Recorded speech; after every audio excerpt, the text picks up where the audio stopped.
Perkenalkan, nama saya Wendy Sinjalingga dengan NIM 210306137, Prodi Peternakan, Fakultas Pertanian, Universitas Sumatera Utara. Nah, di video kali ini saya akan menjawab beberapa pertanyaan tentang biokimia untuk memenuhi tugas biokimia saya yang diampu oleh Ibu dosen Tati Vidianasari SPTMP. Nah, jadi yang pertama yaitu jelaskan pengertian dan fungsi mineral secara umum pada ternak. Nah, mineral merupakan zat yang penting dalam kelangsungan hidup yang dibutuhkan oleh ternak, baik untuk memelihara kesehatan, serta pertumbuhan dan reproduksi. Berdasarkan kegunaannya dalam aktivitas hidup, mineral dapat dibagi menjadi dua golongan, yaitu golongan esensial dan golongan yang tidak esensial.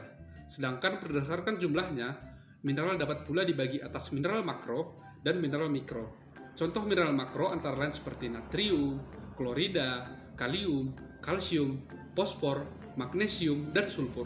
Sedangkan mineral mikro terdiri atas zinc, ferrum, kuprum, iodin, sulfur, kobalt, fluoride, selenium, dan molybdenum.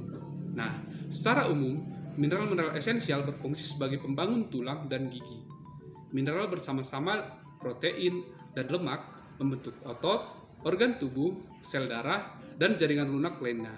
Di samping itu, mineral juga berperan dalam mempertahankan keseimbangan asam basa, mempertahankan kontraksi urat daging, dan memainkan peran penting untuk berfungsinya urat syaraf secara normal. Nah, sebagian mineral esensial juga berfungsi mempertahankan tekanan osmotik, bagian dari hormon, atau sebagai aktivator dari enzim, mengatur metabolisme, transport zat makanan ke dalam tubuh, permeabilitas membran sel, dan memelihara kondisi ionik dalam tubuh. Nah, jika mineral yang dikonsumsi kurang atau berlebih, itu dapat menyebabkan efek negatif pada ternak. Ternak yang kekurangan mineral akan mengalami penyakit yang disebut penyakit defisiensi mineral. Penyakit ini dapat mengakibatkan penurunan berat badan, kekurusan, serta penurunan daya produksi dan reproduksi. Sebenarnya, mineral mempunyai banyak fungsi, walaupun kebutuhannya tidak terlalu banyak bagi tubuh makhluk hidup. Nah, kemudian pertanyaan yang kedua, yakni jelaskan masing-masing fungsi mineral makro dan mikro pada tubuh ternak. Nah, fungsi mineral makro dalam tubuh ternak yaitu yang pertama, kalsium. Berfungsi dalam pembentukan tulang dan gigi, pembekuan darah, kontraksi urat daging, dan 12%-nya terdapat dalam air susu. Lalu yang kedua, fosfor. Berfungsi sebagai pendukung pembentukan tulang dan gigi, metabolisme energi, bagian dari DNA dan RNA, serta 0,09 terdapat dalam air susu. Yang ketiga yaitu natrium, yang berfungsi untuk menjaga keseimbangan asam basa, osmoregulasi, dan transmisi syaraf. Kemudian yang keempat, klorida, berfungsi untuk menjaga keseimbangan asam basa, osmoregulasi, dan sekresi cairan atau gastrik. Kemudian yang kelima, kalium berfungsi untuk menjaga keseimbangan asam basa, osmoregulasi, eksitasi syaraf dan otot, dan juga sebagai aktivator enzim. Kemudian magnesium berfungsi untuk pembentukan tulang, aktivator enzim, dan yang ketujuh yaitu mangan, yaitu sebagai aktivator enzim, pembentukan tulang, dan juga pertumbuhan. Nah, sedangkan fungsi mineral mikro dalam tubuh ternak yaitu yang pertama zinc, merupakan komponen dan aktivator serta penyembuhan luka. Kemudian ferrum berfungsi dalam pembentukan hemoglobin dan bagian dari sistem enzim. Kemudian kuprum berperan dalam pembentukan hemoglobin, pigmen, dan koenzim. Kemudian iodin berfungsi dalam konstituen hormon tiroid dan pembentukan hormon tiroksin. Kemudian yang kelima sulfur berfungsi sebagai sintesis protein mikroba serta otot dan asam lemak. Kemudian kobalt merupakan bagian dari vitamin B12 untuk pertumbuhan mikroba dalam rumen. Kemudian fluoride merupakan esensial untuk hewan-hewan di laboratorium. Kemudian yang kedelapan ada selenium, berfungsi sebagai metaloenzim dari enzim glutathione peroksidase yang berfungsi untuk menghilangkan H2O2 berasosiasi dengan vitamin E serta sistem imunitas. Dan yang terakhir molybdenum yang merupakan bagian dari enzim sulfit oksidase yang berfungsi untuk oksidasi sulfit. Nah, mungkin itu untuk part pertama. Next, lanjut ke part berikutnya.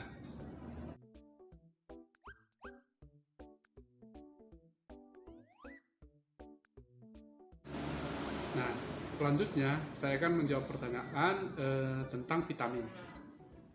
Nah, yang pertama yaitu jelaskan pengertian vitamin. Vitamin adalah substansi organik yang dibutuhkan oleh ternak dalam jumlah yang sangat sedikit dan berguna untuk mengatur berbagai proses dalam tubuh agar berjalan normal, termasuk kesehatan, pertumbuhan, dan reproduksi. Secara umum, yang dimaksud dengan vitamin dapat dinyatakan sebagai senyawa organik yang terdapat di alam, kemudian komponen bahan makanan, namun berbeda dengan karbohidrat, lemak, protein, dan air. Kemudian terdapat dalam bahan pakan dalam jumlah sedikit, kemudian merupakan nutrien esensial. Oleh karena itu, harus diperoleh dari pakan, sebab tubuh tidak bisa mensintesanya kecuali beberapa vitamin saja. Sebagai contoh, vitamin D bisa disintesa pada permukaan kulit oleh adanya sinar ultraviolet. Kemudian asam nikotinat bisa disintesa dari asam aminotriptofan. Lalu, sebagian hewan mampu mensintesa asam ascorbat atau vitamin C bila dalam tubuhnya ada enzim L-glutanolactone oksidase. Sebagian hewan lagi mempunyai kapasitas metabolik untuk mensintesa kolin. Walaupun beberapa anak ayam dan tikus tidak sanggup menggunakan kapasitas ini bila di dalam makanannya kekurangan senyawa donor metil. Kemudian, berguna mengatur beberapa proses dalam tubuh agar berjalan normal, termasuk kesehatan, pertumbuhan, produksi, dan reproduksi, tetapi bukan mengatur bagian dari struktur tubuh. Nah, selanjutnya, bila sampai terjadi defisiensi, akan terjadi penyakit defisiensi yang spesifik. Penyakit defisiensi vitamin sering disebut hipovitaminosis. Kemudian, vitamin terdapat di alam, terdapat juga vitamin buatan pabrik, dan sifatnya ternyata lebih stabil, dan efeknya sama dan mudah diabsorpsi. Lalu pertanyaan kedua, jelaskan sifat-sifat umum dari vitamin. Nah, ada beberapa macam vitamin akan rusak oleh beberapa macam pengaruh, seperti oksigen, sinar, panas, dan mineral. Oleh sebab itu, dalam penyimpanannya harus dihindari pengaruh dan kestabilannya masing-masing vitamin pengaruhnya tidak sama. Berdasarkan kestabilannya, urutannya yaitu vitamin B12, kolin, niacin, asam pantotenat, vitamin D, dan vitamin E dan vitamin A. Awal mula pemberian vitamin dengan huruf abjad karena berhubung belum diketahuinya rumus kimianya pada waktu itu. Tetapi sekarang orang cenderung menggunakan nama kimianya walaupun pemberian nama dengan huruf abjad masih digunakan. Nah, berdasarkan kelarutannya, vitamin dibagi dua, yaitu vitamin larut dalam lemak, yaitu vitamin A, D, E, dan K, dan kemudian vitamin larut dalam air, yaitu vitamin B dan C. Nah, sasaran vitamin yang larut dalam lemak adalah kulit, tulang, otot, dan darah. Sedangkan golongan vitamin B mempunyai fungsi metabolik, utamanya sebagai katalisator dalam konversi zat nutrisi ke dalam daging atau telur. Nah, hampir semua reaksi untuk perombakan zat nutrisi dan transformasi ke dalam senyawa lain dikatalis oleh vitamin B. Pengecualian vitamin C atau asam ascorbat, aneka ternak unggas membutuhkan semua vitamin yang telah diketahui. Nah, kemudian yang ketiga, jelaskan jenis-jenis vitamin dan fungsinya masing-masing pada tubuh ternak secara spesifik. Nah, yang pertama yaitu vitamin A atau retinol. Nah, semua hewan membutuhkan vitamin A. Vitamin tersebut tidak terdapat dalam tumbuhan. Sebagian vitamin A melainkan sebagai prekursornya, yaitu karotin, atau lazim dinamakan provitamin A. Karena tubuh tidak dapat mengubahnya ke dalam vitamin aktif, proses konversi provitamin A menjadi vitamin A terjadi dalam sel mukosa usus halus. Nah, defisiensi dapat dijumpai apabila penyerapan lemak menurun, empedu tidak ada. Nah, secara umum, fungsi vitamin A mempunyai 3 peran penting dalam tubuh, yaitu pada mata, epitel, dan tulang. Kemudian yang kedua, vitamin D atau kalsiferol. Vitamin D mempunyai beberapa fungsi seperti membantu proses absorpsi kalium dan fosfor dari saluran pencernaan, dan selanjutnya mengatur konsentrasi kalium dan fosfor dalam darah. Nah, kemudian yang kedua, membantu proses reabsorpsi yang berperan dalam proses reabsorpsi fosfat pada ginjal untuk mengatur konsentrasi fosfat dalam darah. Kemudian deposisi yang berperan dalam pembentukan tulang dengan jalan mempengaruhi deposisi pada matriks tulang. Akibat utama defisiensi vitamin D adalah terbentuknya tulang yang abnormal. Bila terjadi pada ternak muda, akan menjadi rakitis, dan bila terjadi pada ternak dewasa, akan terjadi osteomalacia. Kemudian yang ketiga, vitamin E. Vitamin E mempunyai beberapa fungsi antara lain seperti mempengaruhi reproduksi, kemudian dapat digunakan sebagai antioksidan, kemudian memperbaiki verum oleh usus, sedangkan verum penting untuk mencegah terjadinya anemia atau kekurangan darah merah. Lalu, kekurangan vitamin E erat hubungannya dengan kekurangan mineral selenium yang dapat mengakibatkan encephalomalacia yang memperlihatkan gejala kerusakan urat syaraf, yang dimana seringkali kepalanya diletakkan di antara kedua kaki atau dilekukan ke belakang, sehingga tidak sanggup makan dan minum. Kemudian yang kedua, diatesa eksudatif adalah suatu udeme jaringan bawah kulit. Kemudian yang ketiga, distrofi otot memperlihatkan garis-garis berwarna muda.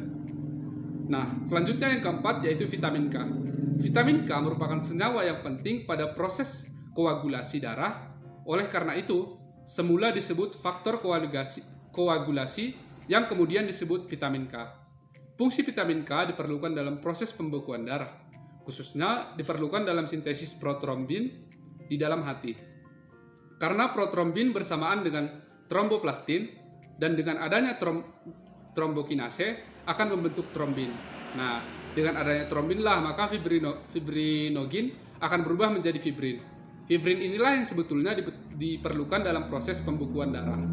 Nah, kemudian yang kelima, vitamin B1 atau tiamin, yang berfungsi untuk menjaga kadar asam piruvat dan asam laktat di dalam darah tetap stabil, kemudian meningkatkan nafsu makan, kemudian menjaga kerja sistem saraf dan juga otot pada ternak. Kemudian yang keenam ada vitamin B2 atau riboflavin, merupakan penyusun koenzim flavoprotein yang berperan dalam tubuh berkaitan dengan reaksi kimia sebagai pembawa hidrogen yang penting dalam metabolisme karbohidrat dan protein. Kemudian ada niacin. Adanya gejala yang menyebabkan kebutuhan niacin yang berbeda pada ayam daripada ternak lainnya, yaitu yang pertama, asam nikotinat disintesa dalam jaringan tubuh dari triptofan. Jadi, kebutuhan niacin tergantung pada tersedianya triptofan dalam ransum. Kemudian yang kedua, banyak bahan makanan mengandung niacin dalam bentuk terikat sehingga tidak tersedia untuk ternak. Gejala kekurangan niacin ini dapat dilihat seperti pembesaran pada persendian tibiotarsal, kaki bengkok seperti perosis, bulu sangat jelek, dan dermatitis. Defisiensi niacin akan jauh lebih baik jelas gejalanya pada itik dan kalkun. Biasanya itik yang dipelihara secara alami dan tidak diberi tambahan niacin menunjukkan gejala kaki yang bengkok dan akibatnya tidak bisa berjalan.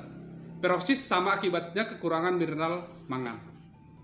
Kemudian piridoksin atau vitamin B6 berfungsi dalam perubahan triptofan menjadi niacin dan penggunaan asam lemak. Nah, pada ayam dewasa, kekurangan vitamin B6 mengakibatkan produksi telur menurun. Apabila ayam diberi ransum, kekurangan vitamin B6 di bawah 0,5 mg per kilogram tidak menyebabkan berkembangnya ovarium, oviduk, jengger, dan pial. Pada ayam jantan dapat menyebabkan tidak berkembangnya testis, jengger, dan juga pial. Nah, biasanya pada ayam betina bisa terjadi molting. Nah, kemudian ada biotin. Biotin berfungsi dalam metabolisme karbohidrat, lemak, dan juga protein. Pada ayam kekurangan biotin, gejalanya sama dengan kekurangan asam pentotenat. Terdapat luka pada sudut mulut, selanjutnya keseluruhan paruh. Nah, pada ayam dewasa mengakibatkan terjadinya penurunan daya tetas, tetapi sedikit berpengaruh pada produksi telurnya. Nah, pada ayam biotin merupakan zat pencegah perosis seperti halnya mangan, kolin, dan asam folat. Kemudian yang terakhir ada folat. Folat yang berperan dalam sintesa purin dan pirimidin yang merupakan kunci asam nukleat. Nah, mungkin sekian untuk part video ini. Lanjut ke part berikutnya.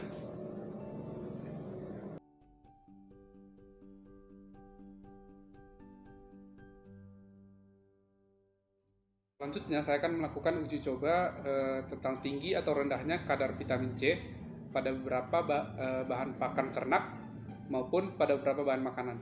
Nah, adapun sampel yang saya gunakan yang pertama yaitu larutan dari rumput lapangan. Nah, yang kedua yaitu larutan dari bayam duri. Kemudian yang ketiga yaitu larutan dari rumput Australia. Kemudian yang keempat yaitu larutan pisang. Dan yang kelima larutan wortel. Nah, adapun bahan yang saya gunakan untuk menguji tinggi atau rendahnya kadar vitamin C yaitu iodin ataupun betadin. Nah, mengapa saya menggunakan betadin? Karena betadin itu dapat mengoksidasi vitamin C. Nah, jadi proses melakukannya yaitu dengan cara menetesi tiap sampel dan kemudian mengaduknya.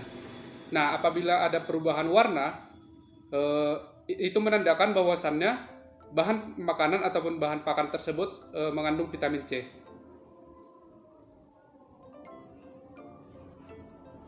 Yang pertama, saya akan menetesi pada rumput lapangan dan mengaduknya secara merata.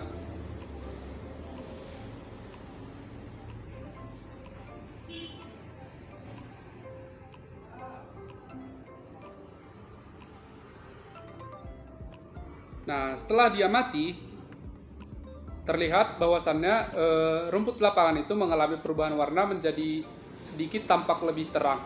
Hal ini membuktikan bahwasannya rumput lapangan ini mengandung vitamin C. Kemudian yaitu pada bayam duri, kita tetesi dengan betadin atau iodin. Kemudian kita aduk hingga merata.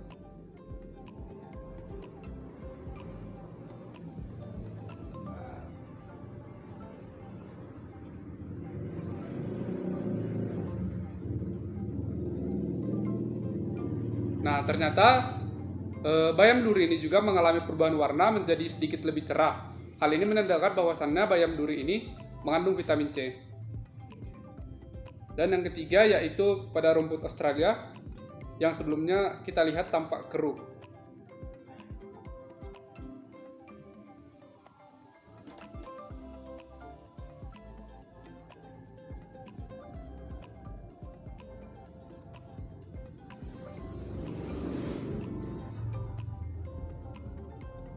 Nah, setelah ditetesi, ternyata kita melihat adanya perubahan warna pada rumput Australia.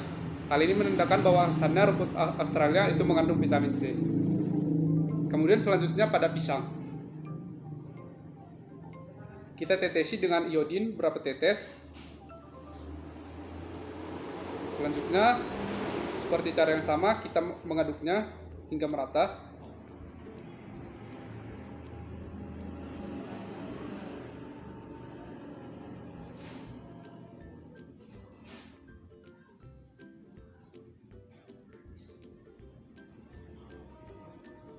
Nah, setelah itu kita melihat bahwasannya larutan pisang tadi yang sebelumnya tampak keruh dan gelap, sekarang menjadi sedikit lebih cerah. Hal ini menandakan bahwasannya pisang itu mengandung vitamin C.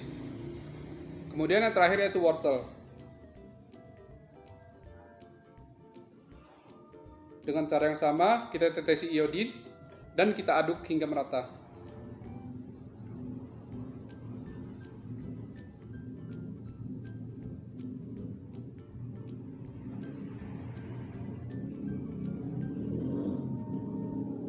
Nah, setelah diaduk merata, kita melihat bahwasannya pada larutan wortel ini juga terjadi perubahan warna, sehingga hal ini menandakan bahwasannya larutan wortel ini juga mengandung vitamin C. Jadi, kesimpulannya, dari beberapa sampel yang sudah kita coba, bahwasannya kebanyakan itu mengandung vitamin C. Jadi, karena asam ascorbat atau biasa disebut dengan vitamin C, itu dapat dioksidasi oleh betadin ataupun iodin. Nah, dari oksidasi ini mengakibatkan adanya perubahan warna pada betadin. Nah, jadi setelah kita amati tadi, bahan pakan yang sudah kita uji coba tadi, kebanyakan itu mengandung vitamin C. Jadi mungkin sekianlah video dari saya. Apabila ada kesalahan ataupun kekurangan, saya mohon maaf yang sebesar-besarnya. Semoga video ini dapat bermanfaat. Sekian dan terima kasih.